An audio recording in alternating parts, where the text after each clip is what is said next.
Hayotda shunday faoliyat egalari borki, ularga har doim ham e'tibor beravermaymiz.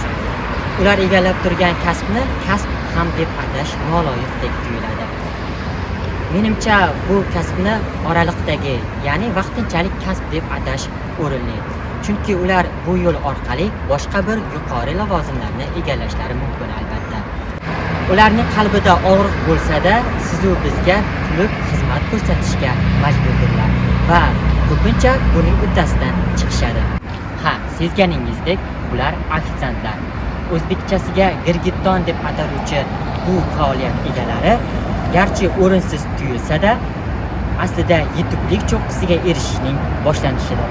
Bugun biz qisqagina suhbat qurish maqsadida poytaxtimizdagi nomdor Somsa osh markazining ofitsiantlariga, ya'ni girgittonlariga yuzlanamiz.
Ismim Siyovush, Xorazm viloyatidaman.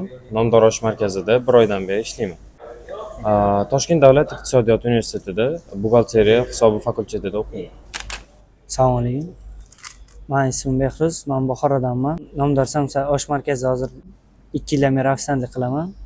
O'qishim Toshkent davlat iqtisodiyot universitetida 2-kurs talabasiman. Assalomu alaykum. Men ismim Oybek, men Jizzax viloyatidanman. Nomdor Somsa osh markazida 1 yildan beri ishlayman. Toshkent davlat iqtisodiyot universitetida 2-kurs talabasiman. Assalomu alaykum. Ismim Diyor. Jizzax viloyatidanman. Men nomdorda ishlayotganimga 2 oydan oshdi. Xo'p, o'zim Qibray tumanidagi Toshkent davlat selxoz universitetida o'qiyman. 1-kurs talabasiman. Tungi smenada ishlaysiz, ham o'qish, ham ish birga olib ketish murakkab bo'lmayaptimi? To'g'risini aytsam yo'q, chunki meni o'qishim 2-smenada, eng erta boshlangani 11:30da. Shuning uchun uxlashga vaqtim bo'ladi. Necha soat uxlaysiz? O'rtacha 5 soat, 6 soat uxlayman. Yo'q, boshda murakkab bo'lgan, hozir yaxshi, moslashib qo'ygan. Necha soat uxlaysiz? 3-4, ba'zida 4-5. Bo'ladi. Qo'ldan kelgancha harakat qilyapman. Necha soat uxlaysiz? 4 soat, 5 soat. Shanba bozor kunlari ko'proq. Hayot qanaqa bo'ladi? Xuddi robot kabida. Ish, o'qish, uxlash, ish, o'qish, uxlash. Hayot taktikasi bir. Necha soat uxlayman? O'zim iloji boricha kam uxlashga harakat qilaman, lekin kamida bir 5 soat uxlayman. Kamida shunaqa. Ishlashingizdan ota-onangiz xabar bormi? Xabari bor. Ularni to'g'risini aytsam, qiynab qo'ymaslik uchun, o'zim ta'minlash uchun shu ishga kirganman. Asosan xarajatlaringiz nimalardan iborat? O'zimni to'g'risini aytsam, hozirgi xarajatlarim kvartiradan. Chunki o'zim Xorazmliman, bu yerda kvartirada turaman Toshkentda. Va shu ko'chadagi rasxodlar, shu o'qish, yeyish, ichish shulardan. Ha, xabari bor.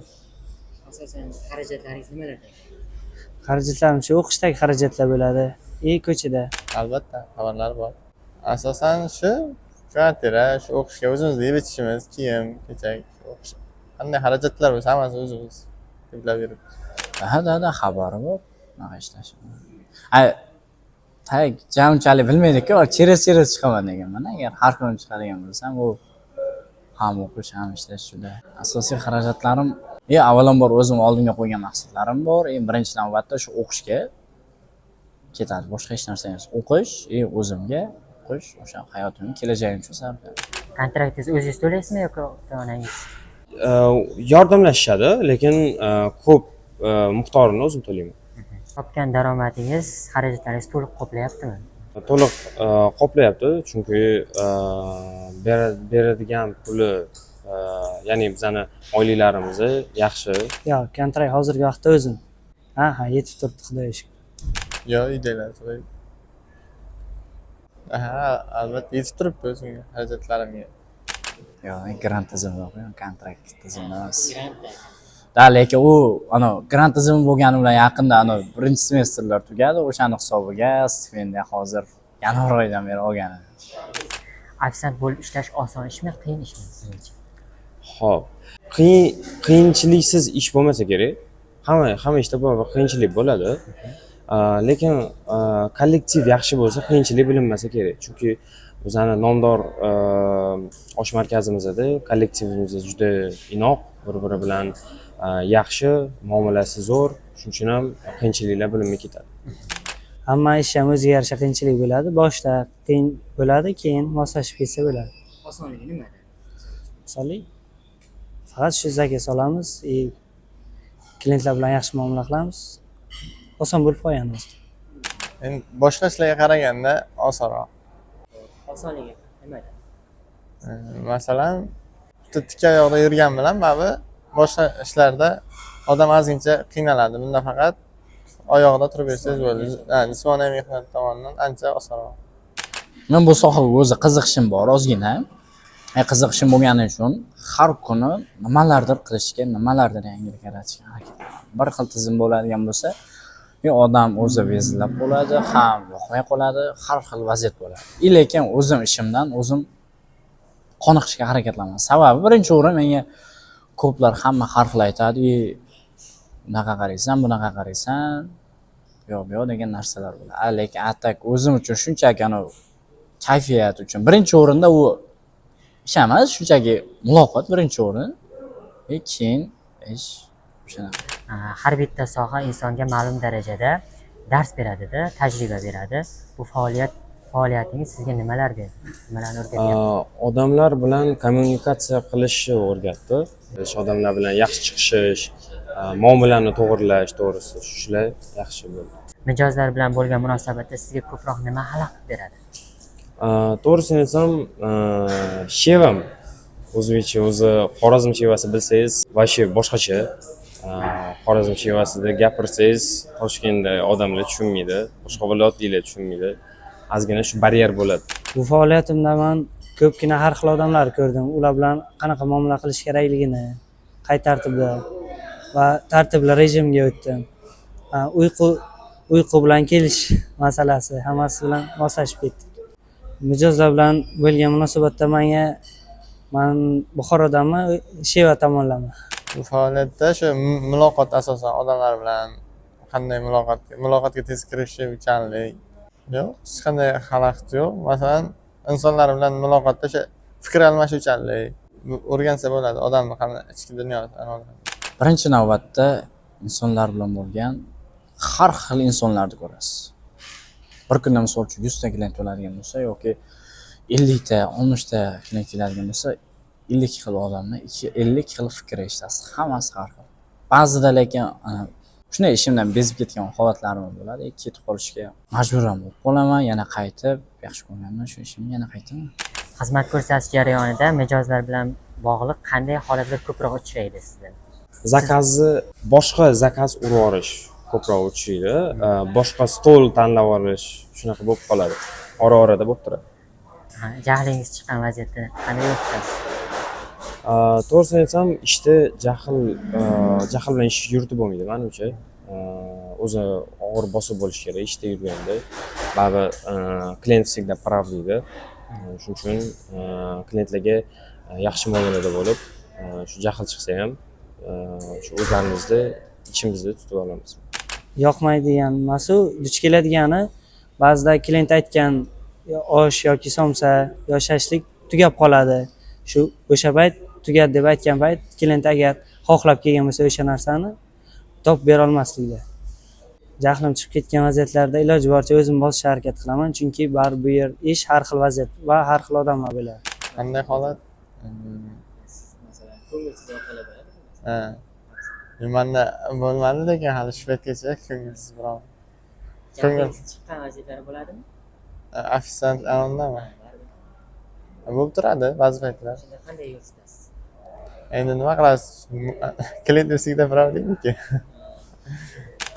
Menda eng ko'p duch keladigan vaziyat yana bergan zakazda ozgina esimdan chiqib qoladi. Shu almashtirib olib kelib qo'yaman, boshqa qilaman. Klient mendan norozi bo'lib qolmasligi uchun iloji boricha kayfiyat настроение sifatida atak o'zim yonimdan bir xil bayt bo'ladigan bo'lsa, atak nimalardir xullas klientni anosini olishga harakat qilaman. O'sha jahlingiz chiqqan vaziyatda qanday yo'l tutasiz? O'sha vaziyatdan birinchi o'rinda hech kim bilan muloqot qilmagan, tinchgina yo'lda solishni o'ylayman. Mijoz doimo haq deydi-da. To'g'rimi shu? Endi ba'zi paytlarda masalan biz xatoga yo'l qo'ygan paytimiz haq bo'lishi mumkin, lekin ba'zi paytlarda ikki taraf ham bir xil, hamma teng huquqli. Masalan, ofitsiant degani endi butun umr polni xizmat qiladi degan emasda. Ishingizdan hech xijolat chekkan paytingiz bo'lgan? To'g'risi yo'q. Bu narsadan hech kim xijolatlanmasa kerak, chunki birinchidan biz halol mehnat qilamiz. Shuning uchun xijolatlanmayman. Siz xizmat ko'rsatayotgan mijoz qanday bo'lishini xohlaysiz? Qanday bo'lsa siz mazza qilib xizmat ko'rsatasiz? To'g'risini aytsam, muomalasi yaxshi bo'lsa, odamni bir ishlagisi kelib ketadi, odamga xizmat ko'rsatgisi keladi. Yaxshi muomalada bo'lsa, shunaqa bo'ladi. Yo'q, boshida shunaqa bo'lgan, hozir ham unaqa bo'lmaydi, chunki Xudo bergan ish shu, moslashib ketganmiz. Yo'q, hech kim ham ideal emas. Har xil odam keladi, yaxshi, yomon. O'sha uchun aynan mijoz qanaqa bo'lishini tanlamayman. Qanaqa bo'lsa ham xizmat ko'rsatib ketaveraman. Ya. Yaxshi, masalan, har kim o'zi kabi fikrlaydigan bir xil. O'shanda ko'proq muloqotga kirisha oladi deb o'ylayman. Masalan, bir xil fikrlash, bir xil anavi. Sabr, Ha, toqat. Xijolat chekkan paytim yo'q. Umuman xijolat chekkan paytim unaqa narsa bo'lmagan. Misol uchun klientlardan bo'lgan vaziyatda ana servis ko'rsatmoqchi bo'lsam, ana qiladi. Yo shart emas unaqa qilishingiz, unaqa nuqtacha. Yo, hatto o'zim shunchaki ana aytaman-da, bu meni vazifam siz uchun qilib berish. Yo'q desam, nega sizga o'xshagan ko'rmaganmiz, yo'q. Shunaqa gaplar aytib ketadi. Sizdan keyin ortingizdan o'qish maqsadida keladigan, misol uchun ukangiz, singlingiz shaharga kelib ofitsiant bo'lish ishlasa, siz qanday qaraysiz? Ruxsat berasizmi? U narsani uyatli yeri yo'q, chunki bu birinchidan halol mehnat, o'zini qilayotgan ishiga yarasha pul oladi. Bu boshlanishi bo'lishi mumkin, chunki bu ofitsiant bo'lib boshlab, katta menejer lavozimigacha ko'tarilgan odamlar bor. Shuning uchun ofitsiant bo'lib ishlash uyatli narsa emas, men ruxsat bergan bo'laman. Mendan keyingilar istagan bo'lmasdim, sababi shu ular ishlamasligi uchun men maksimal harakat qilishim kerak. Bo'ladi, yaxshi. Ukam bo'lsa ishlasa bo'ladi, lekin qiz bola ishlash ancha to'g'ri emas. Ukangizga ruxsat, qiz bola Da, ishlashni xohlayman. Birinchi o'rinda har xil odam ko'ra, har xil vaziyatda bo'ladi. Har xil insonlarni muloqot bo'lgandan keyin dunyoqarashi avvalambor. Hech kimning ko'ngli bir xil bo'lmaydi. Hammada har xilcha fikr olgandan keyin hamma inson dunyoqarashini o'zgaradi. Bugun kimni yoki nimani sog'inasiz, qo'msaysiz? To'g'risini aytsam, onamlarni, uydagilarni, shu yaqinlarimni sog'inaman. Chunki ular Xorazm bilasiz, Toshkentdan juda uzoqda. Shuning uchun shu onamlarni, uydagilarni sog'inaman. Uydagilarni sog'inadi-da, masalan, musofirlikda yurgan har bir inson shu uydagi ota-onasini sog'inadi, yaqinlarini sog'inadi. Ishonasizmi, bu yerga ana o'qishga kirishimdan oldin abituriyentlarimdan rosa mana shu narsani xohlaganman. O'qishdan chiqib ishga borsam, mana shu hayotni o'zim xohlaganman. Lekin atak bu hayot o'zim xohlaganimga uchun men o'ylaganda emas ekan, o'shaning uchun umuman umidim so'nib ketgan. Eng katta orzungiz? Yaqinda shu Xudo xolasa Italiya davlatiga o'zimning dokumentlarimni topshiraman o'qishga. O'qishga ketib, yaxshi o'qishlarda o'qib, yaxshi ishlarda ishlash. Eng katta orzuyim o'qishim bo'yicha, yo'nalishim bo'yicha ishga kira olsam, shundan keyin davom ettiraman. Hozircha bu yerda ishlab turganim eng yaxshi tanlov. Kim bo'lmoqchisiz? Men o'zim bank sohasi bo'yicha ishga kirmoqchiman. O'sha uchun kursga ham boraman. Hozircha emas. Hozircha bu yerda ishlab turaman. Eng katta orzuyimiz yetuk inson bo'lib yetishib, o'sha ota-onamiz ishonchini oqlaganimizda roziliklarni olganimiz eng katta orzuyimmi? O'z sohamda ishlasam, insonlarga har doimgidek ota-onam, ya'ni orzu qilgan shaxs bo'lib chiqsam, ota-onamni xohish istagini, oilamni ya'ni orzu istagi nimaki bo'ladigan bo'lsa, qo'limdan kelguncha qilib berishga, o'shani vazifam, burchim deb bilaman. O'shaning uchun harakat qilyapman.